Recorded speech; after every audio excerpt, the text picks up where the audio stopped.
Hey everybody, this is Seth from Comingouttarot. If you're wondering how numbers can drop into your tarot readings or affect your day-to-day based on your experience with tarot, we're going to talk about that. You've come to the right place.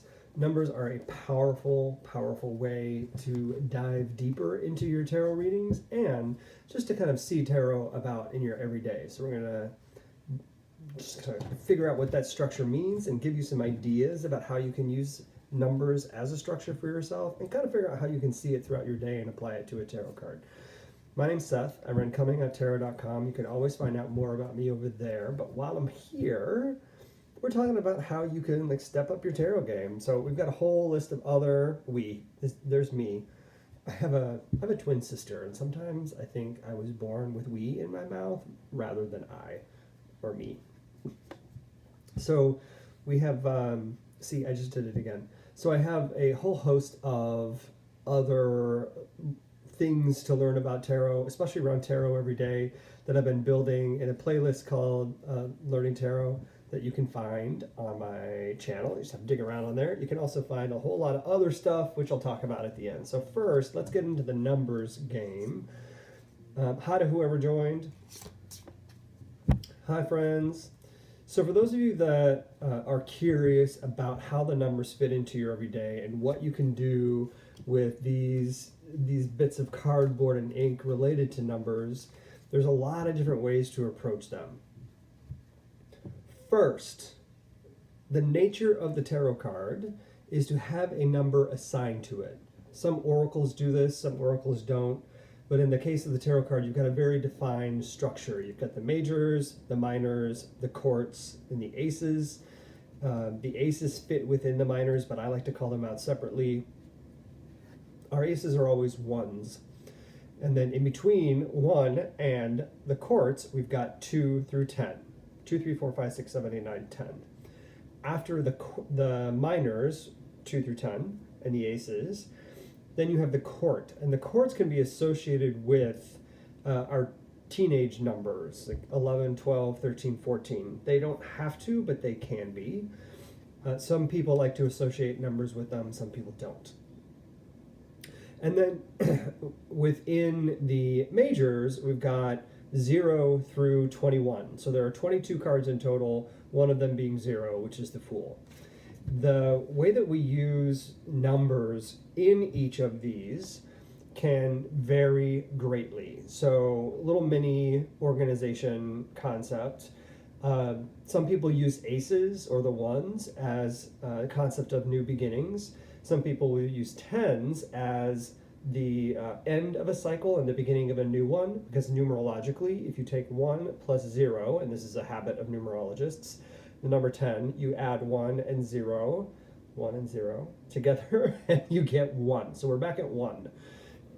So it's like a beginning. It's like the turning of the tide, the turning of the wheel. You're onto something, whatever. You've mastered something, and you're onto something new. The courts can be given a numerological value. They don't have to be. The way that I like to work with numbers and tarot is I do like to give them a numerological value, and I just expand past 10. So 11, 12, 13, 14.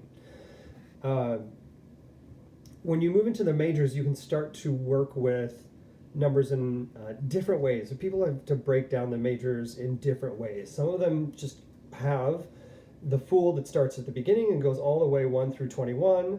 Sometimes people think the Fool is at the end, so it's like a start over. So 1 through 21, 0, and then 1 again. I like to think of the Fool at the beginning. So the beginning for me is nothingness. It is the awareness of that nothing exists, and we're open to anything. So that 0 is there. After that, I like to break the majors into 3 sections, 1 through 7, 8 through 14, 15 through 21. I can then look at each of those groups in different ways. So the first one is a very, like, child puts things in his mouth, tactile kind of experience, 1 through 7. When I get to the next row, starting with strength and move through to 14, I now have more of inner work going on. So I've learned what it means to be a part of my world. Now I need to figure out how I fit in it. And then the third one is more of that super ego type of space where you are seeing the world in a larger context, and you're kind of above everything and you see how all the pieces fit together. And then it starts over again. So I like to break it that way, which allows me to look at tarot in my everyday in a new way. So, for example, if I'm wandering about my day and I happen to notice that there are repeating numbers going on, some people like to, if you look at the clock, you'll see like 111 or 1111, or you'll see 222. I take those not only as signs for what you may have already Googled on the internet for what 1 or 11 or 1111 means when you see all those ones together as example.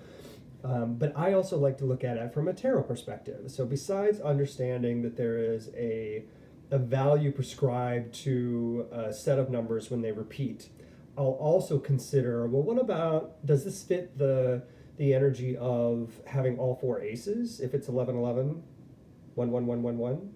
Or if it's just 111 somehow and it doesn't feel like they're connected, does it equal not aces, but maybe it equals the magician, and I need to know that it's the magician. Or maybe it's the start of each one of those breakouts of the major arcana. Maybe it's 1, 8, and 15. So I've got the magician, strength, and the devil, if that's the way, if you're working with a Rider-Waite-Smith organization of a deck. That strength could be justice. So I start to look at tarot in my everyday that way. If there are numbers that are appearing frequently, how do I associate that with cards that I'm familiar with? Another example, last year, literally starting in January and all through the year, I kept seeing the numbers 5 and 8 over and over and over again. It was maddening. Like, I took pictures of it when it was on my phone. I'd pick up my phone, it'd be there. I'd look at the clock in the morning and it would be there. I'd look at the clock at night on my way home and it would be there. It was constantly there. I couldn't get away. And it would show up in other places. Like, videos would be 5 minutes and 8 seconds. Or I would be watching something on TV and I'd pause it, and it'd pause at 5 minutes and 8 seconds. Craziness, right? But so I needed to figure out those numbers for myself. So for me, that was a Hierophant card and it was the Strength card. So I knew that those two cards were playing a huge role in my year last year. Also, numerologically, if I take the 5 and the 8 and I add them together, I've got 13. 13, 1 plus 3 will reduce to 4. So I knew I also had influence from the Death card, and I knew I had influence from the Magician, and I knew I had influence from the Empress, and I knew I had influence from the Emperor. All that 3, 1, 13, 4, and 5 and 8. So I had all these influences going on, and it allowed me to consider what was coming up for my year in a significant way and how I might be able to approach it. So I spent a lot of time looking at that. Not only that, 5/8 is my birthday. So May 8th is my birthday. So it was crazy insane for me to have this constantly going. So I would take those numbers and I would just go find a deck that resonated with me, and I'd pull out all those cards and I looked at them and I read them with intention of better understanding what's the message that I'm meant to receive, what am I trying to understand. And the overwhelming and resounding message was the level of change that I was experiencing was going to require the help of other people around me. It was going to require that I have more inner strength than I ever needed to get through this year, because there was going to be a lot of shifts and changes, and that I don't do well with that anyway. So having familiarity with the deck, or being able to pull the cards related to the numbers that were repeating in my life, gave me more insight on what to expect and how I could approach it. So that's a quick little mini lesson on how you might look at numbers in the deck, how you can consider which numbers might be most affecting you, even if some are repeating and throwing themselves at you, how you can draw them down into a quintessence number, which is the addition of numbers until they're a single number, a single digit. And then how you can apply those numbers to what you know about these decks. You can then pull out those cards and look at them and say, what is the message I'm trying to get? All right, I hope this is helpful. If it is, don't forget to subscribe so we can keep track of each other, and hit that thumbs up button if you do think it's helpful. So not only does it let me know it is, it'll get it in front of other people who want to take advantage of this as well. So thanks for being here. Thanks for listening to the message. Do share out with your friends if you can.